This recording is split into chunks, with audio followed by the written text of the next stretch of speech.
comfort. Do not seek comfort. Do not seek comfort. Do not seek comfort. Do not seek comfort. Do not seek comfort. Do not seek comfort. Do not seek comfort. Do not seek it. Do not seek it. Don't look for comfort. Look to God. Don't look for comfort. Look to God. Now, we started this last week on do not seek comfort. And we're talking about Stephen. He comes in the time of the book of Acts, chapter 6, to where the new church has started. The things that Jesus has put in place and prepared these disciples for 3.5 years, they are now out here building the kingdom that Jesus came to talk about and ready the world for. And so at that time, now they're starting to do something that's amazing. Now they're starting to increase in numbers.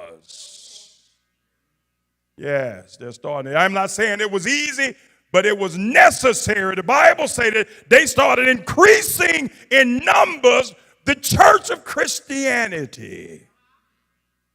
But people don't like that.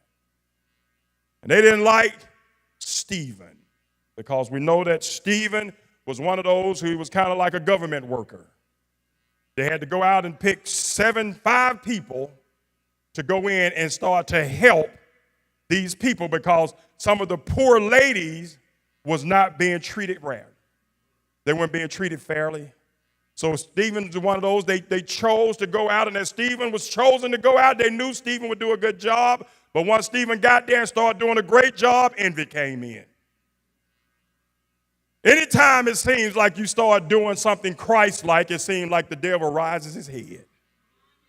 It seems like I always tell people, honey, when you get a lot of money, don't tell nobody.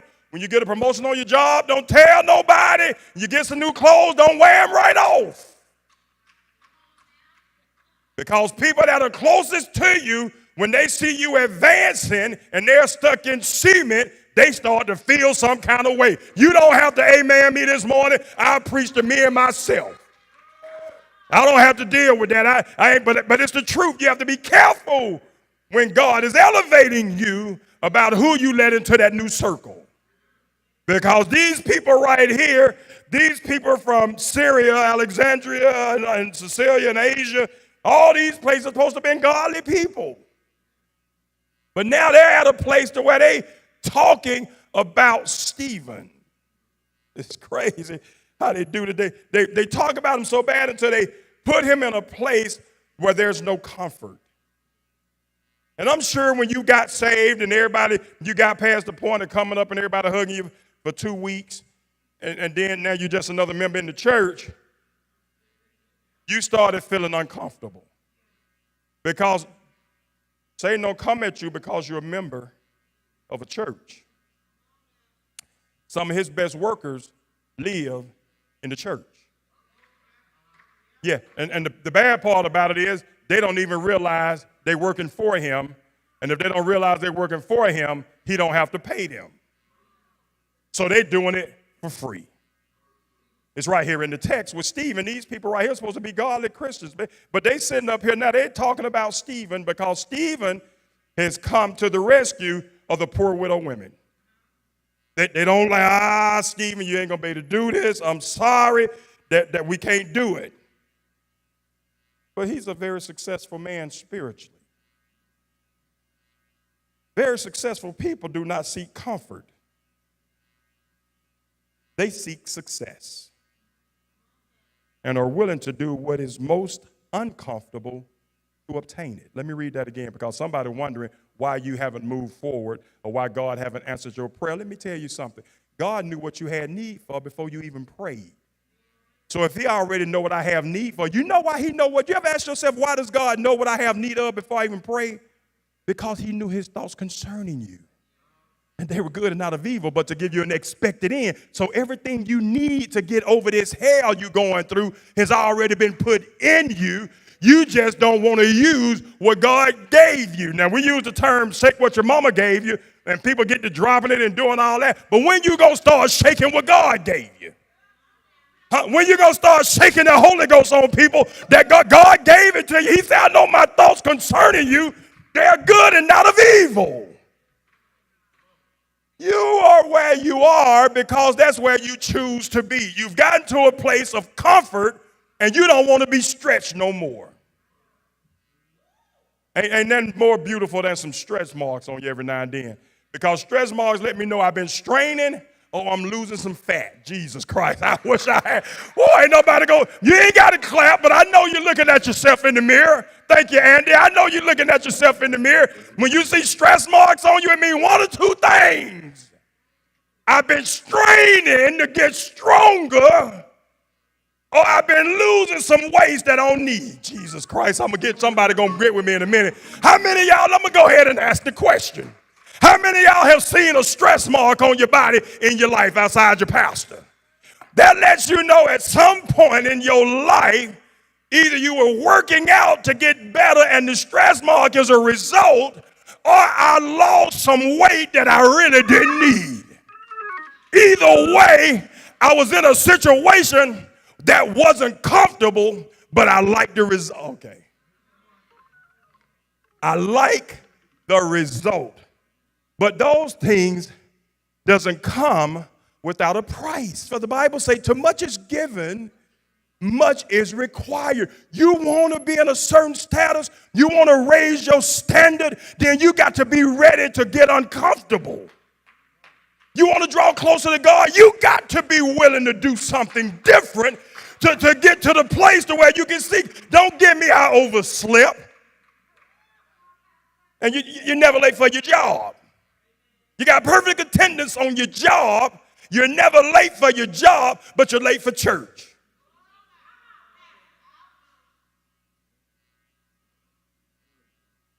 You don't have no Christian stress marks. Your body is smooth because there haven't been any conflict. There hasn't been any battle. There hasn't been any time to where you were straining to get to God. Or there hasn't been a time where you had to loose something and let it go. I'm preaching this, Maria. That's okay. I got 5 people with me. I'm going to rock with them 5. 5 the number of grace anyway. I don't need the rest of y'all. I need somebody who say, I've been to hell and back. I don't have enough stress marks on me to share some with some other people. I've had enough stress marks on me to give you a couple of mine. But you can't give them away because this is one thing, one badge of honor that you have to earn. Somebody say, do not seek comfort. We can't seek comfort, Minister Chisholm, and expect glory. Stephen didn't seek comfort. See, half-cocked Christians seek comfort through songs.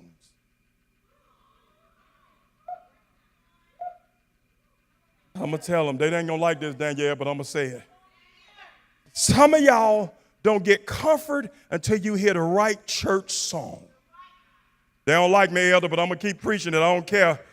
But it's the truth. It's the proof, John. They don't like, they ain't right unless the praise team right. And if the praise team ain't right, it dictates your whole service. As God look and say, you ain't no kin to me. And you, yeah, I'm a child of the Most High God. Quit lying to people. You a distant relative. You're distant because you're seeking comfort.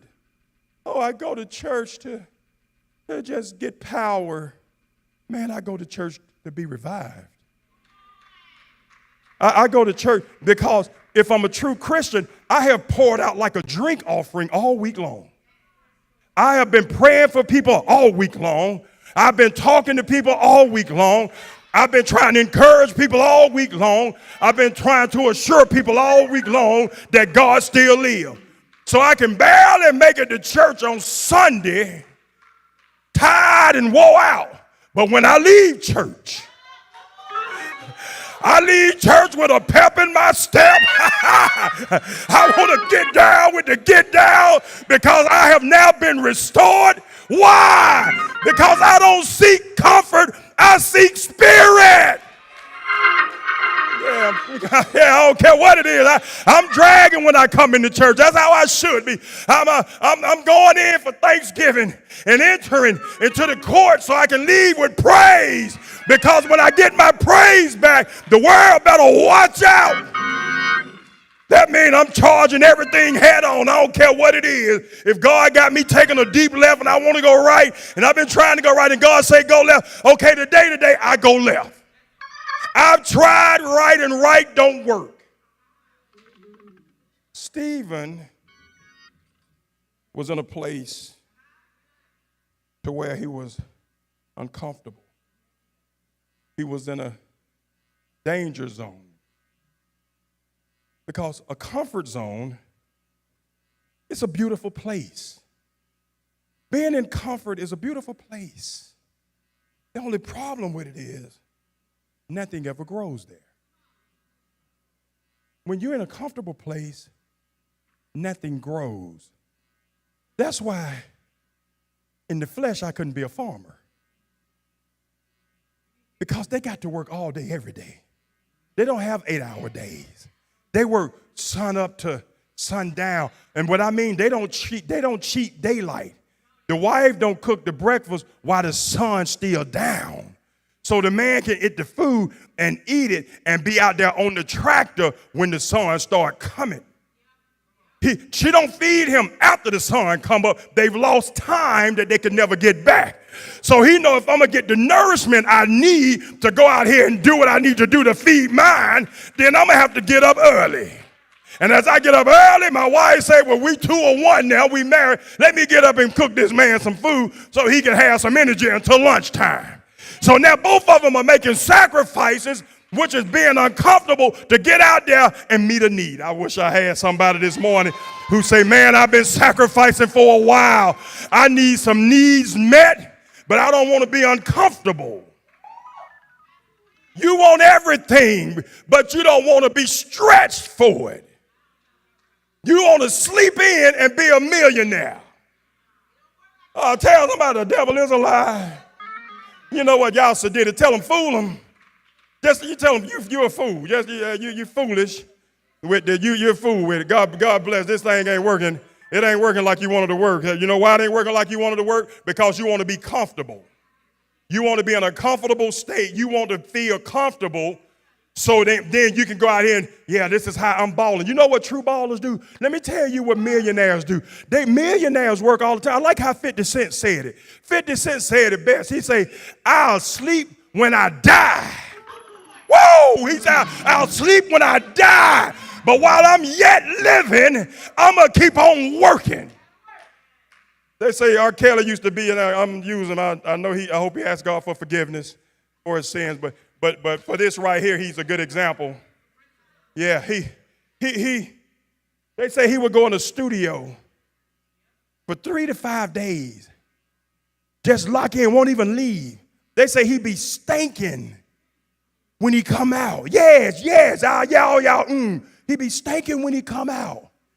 And then go out there and put a platinum album out. You see what I'm saying? He making all the money putting the platinum album out. He ain't got to work for the next 2 or 3 years because he don't see nothing wrong with a little bumping and grinding. And then he made that thing up in there, and now everybody buying the bumping and grinding, and now he's sitting there getting rich. But he had to sacrifice comfort to get there.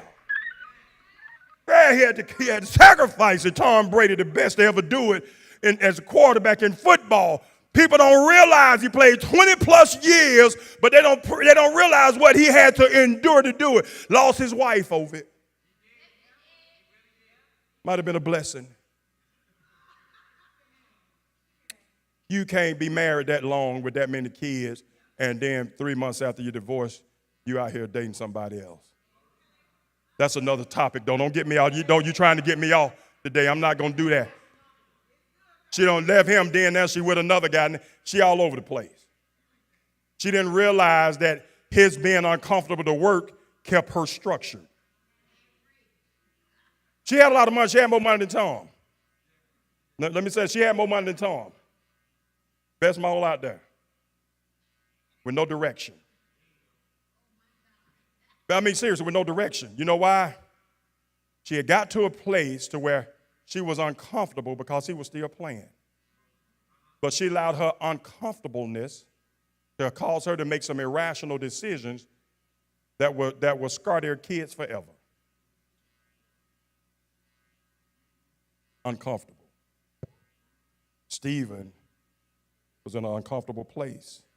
What we don't realize, Mary Dixon, is that life begins at the end of your comfort zone. When you really want to start living life, life don't begin until you get into a place that's uncomfortable. When you leave your comfort zone, when you leave your, I got to watch this every day, and when you leave your, I do this, and I got to drink this every Friday, and I got to smoke this every week. And when you leave your you know, I got problems, I can't do such and such. When you leave your excuses behind,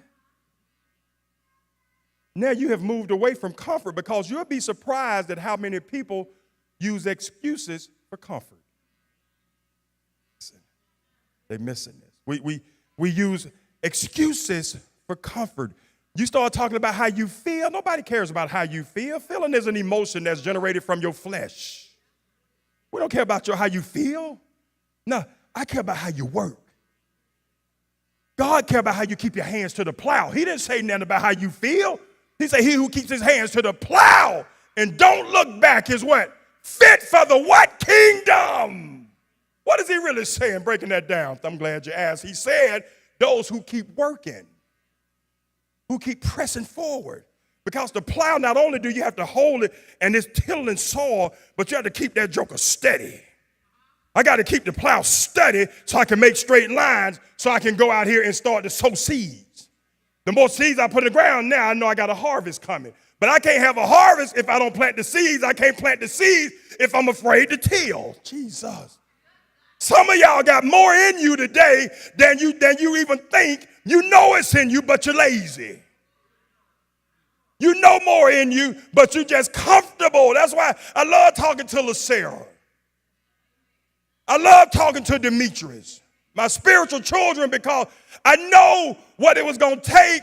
She knew what it was going to take, and he knew what it was going to take. Now, the weird thing about it, before she went back to school to be a doctor, they knew it was going to take a lot of time. They knew it was going to take a lot of sacrifice, Andy. The reason I know is because me and Demetrius at the old church, we would go in there and we would pray. He'll come up, Pastor, I need to pray with you. What's going on, Meat? Because when Meat talk, you listen. The reason I listen is because Meat don't talk all the time. He just work. He work and he'll holler at you, and then he out the door. Perfect member. He ain't in no mess. He just do his job, and he gone. So when Meat come and say, Pastor, I need to holler at y'all. Hold on, y'all. I'll be right back. How you doing, Meat? It's something serious. I need to pray to my wife going back to med school. Yeah, I know. She told me, man, that's great. Yeah, but she might have to move, and we don't want to move. Now, this is right after they had just bought their house. We might have to move. We don't want to move because not only we just bought the house, but his business is here. But yet they're claiming glory. They never lost. They never stopped. The conversation never got to the point where he say, well, Pastor, I think we're just going to hold on. She's going to do something else. She never came up to me and said, Pastor, this is just too hard. I got 2 kids. Now, my husband, his work lacking. He got to keep the kids. I'm at school 10 hours a day. Then I'm studying 6 more hours a day, and I'm getting 4 hours of sleep. No, she just kept coming. Pray for me. How you doing, man? Let's pray for me, Pastor. I'm doing it. I could see in her appearance that she was in an uncomfortable place. I wish I was, oh, Lord, if I was over in Phoenix, they'd be going crazy right now. Not for me, but for her. She would come to church, and, LaSarah has always been jazzy. Always, baby, she always be fresh, dressed to impress. Then, she already petite, so she doing her thing. Always, now she in sweats. Hair in a ponytail, just.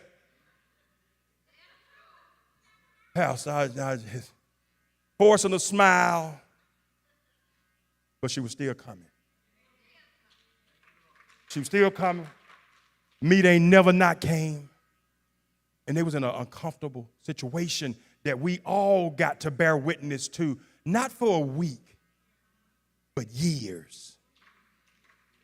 Years. And the thing that gets me is that I don't think we have more people in church that's alert enough to say, let me just go shake her hand.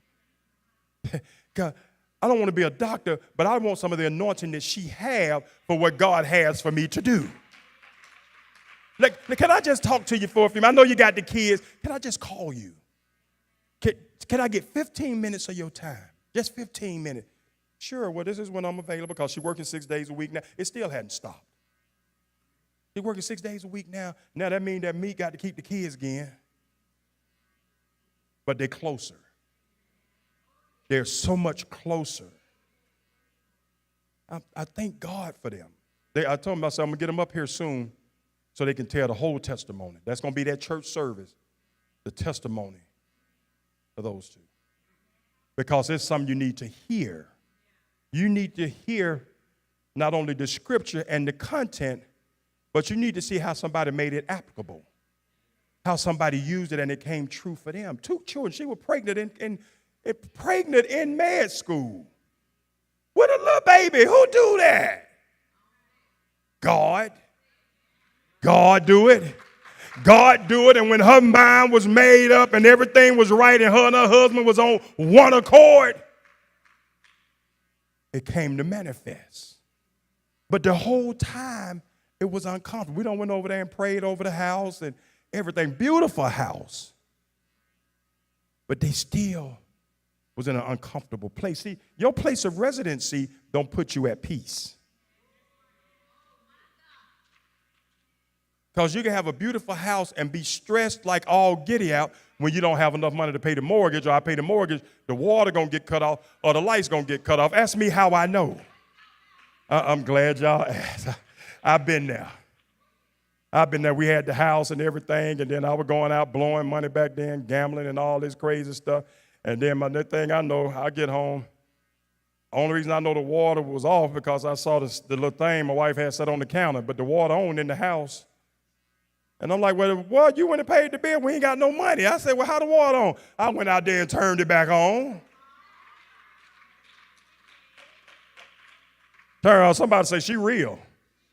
That's real. I mean, that's just real. We were uncomfortable back then because of my decision.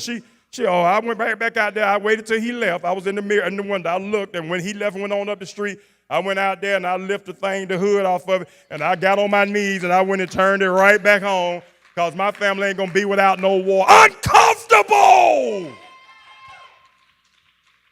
Uncomfortable situation. But I learned from it. And your situation is only as good as what you learn and apply. Because if you don't learn it and apply it, you're destined to live it again. Yeah, so after a while I learned, pay your bills. Then go gamble. No, I'm just kidding. Pay your bills. Pay your bills. You got to work that thing out. It got better. But it took me being in an uncomfortable place to mature to the place to where I understand the value of currency. Stephen is at a place right now, not only because he loved God, but Stephen's at a place right now because he said, now it's time for me to be tested. It's time for me to put up now and see. So what did he do? This opposition comes against Stephen. It comes against Stephen from people of the Most High, from the synagogue. Of all places, the synagogue. Amazing that people who claim to know God are the main people who come and try to behead you. They're the main people who try to kill the church? People who've been in the church. That's okay, y'all a little stale this morning, but that's all right. It's people that's in the church that try to kill the church. Cause sinners out there too busy sinning to even know what's going on or care about the church. There's people in the church that try to kill the church. So you have to make sure that you understand what it means and feels like to be uncomfortable. As a Christian, you're going to be uncomfortable because you got people in your family that don't believe in God.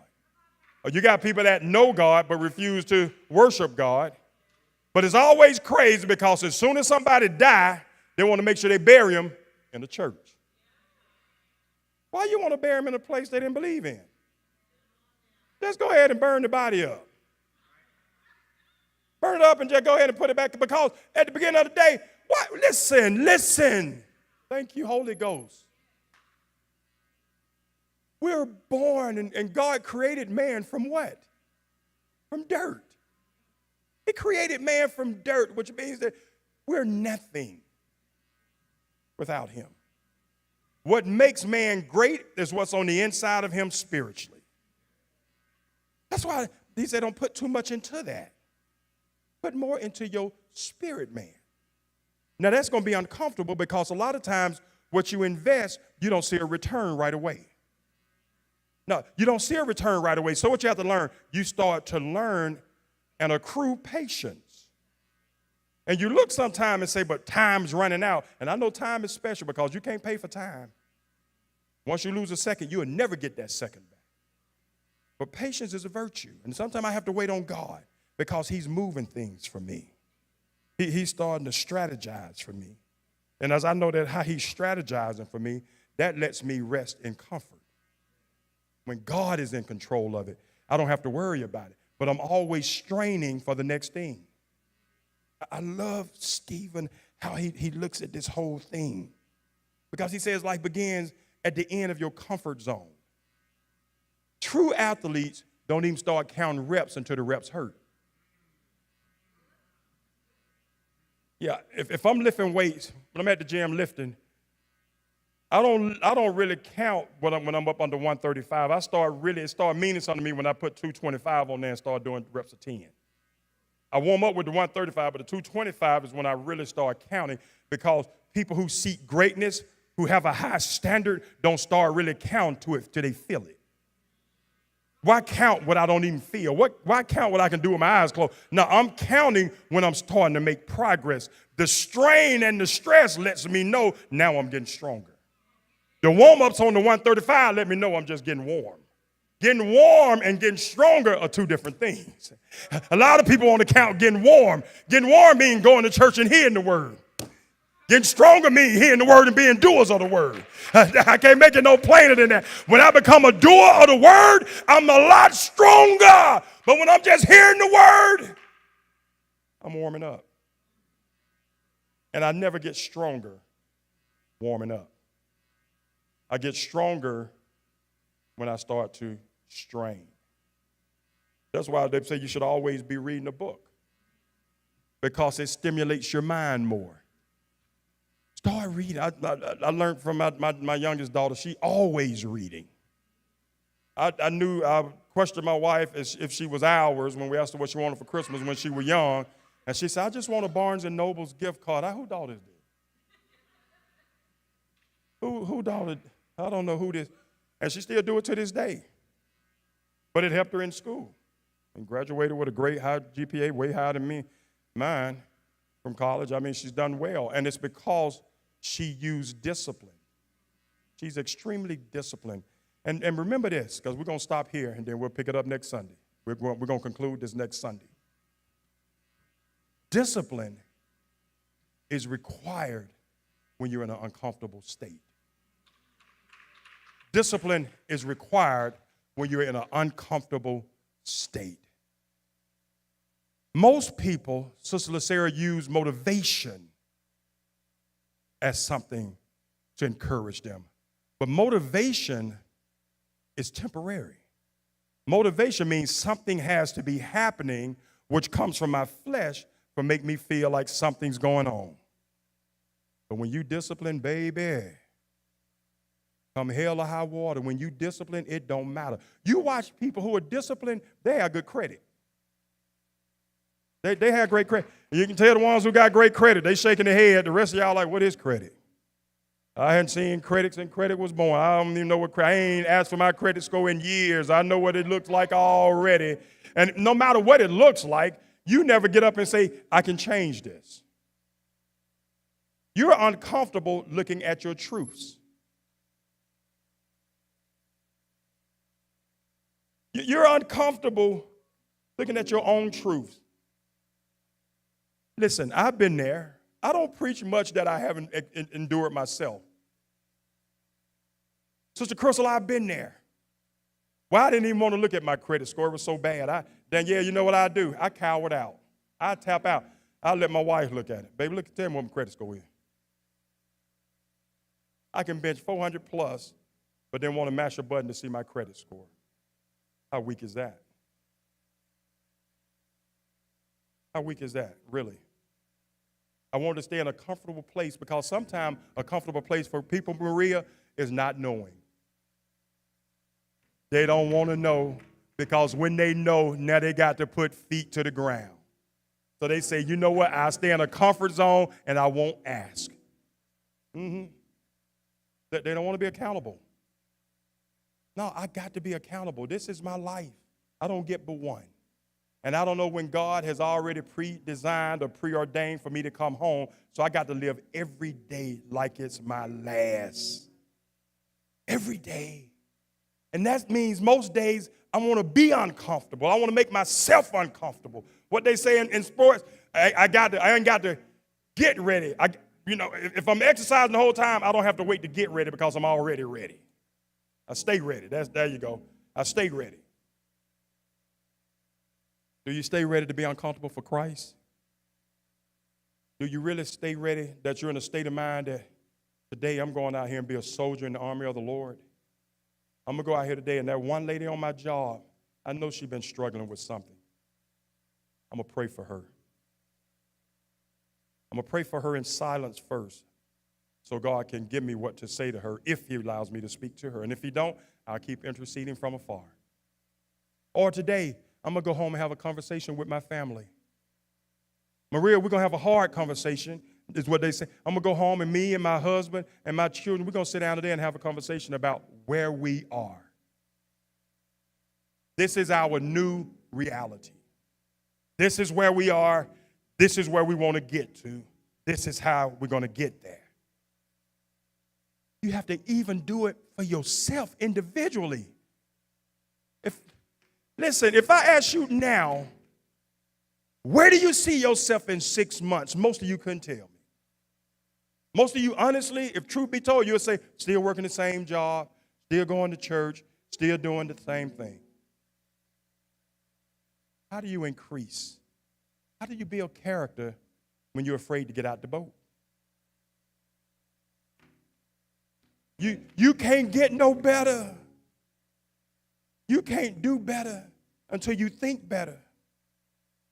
You have to think it first.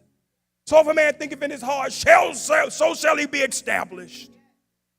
You're not established because you don't see yourself a winner. You still going off I was born in the projects. That's fine. I'm glad you made it out the projects. But did the projects make it out of you?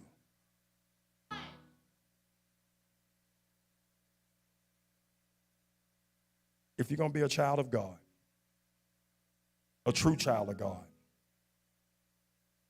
you cannot allow comfort to redirect you. You got to keep pushing. Try to enlarge your threshold for pain, for suffering. All through the book of John, Jesus tells us what we shall endure. And he tells us in the 16th chapter of John what we shall be tasked with and how things shall come at us. But they ain't coming at us because of who we are. They're coming at us because of who we serve. Today, seek the kingdom of God and his righteousness. The true vine, as we're learning in Master Life class. God said he is the true vine. I mean, there's a lot of vines out there, but there are none truer. So if he's true, then live to him.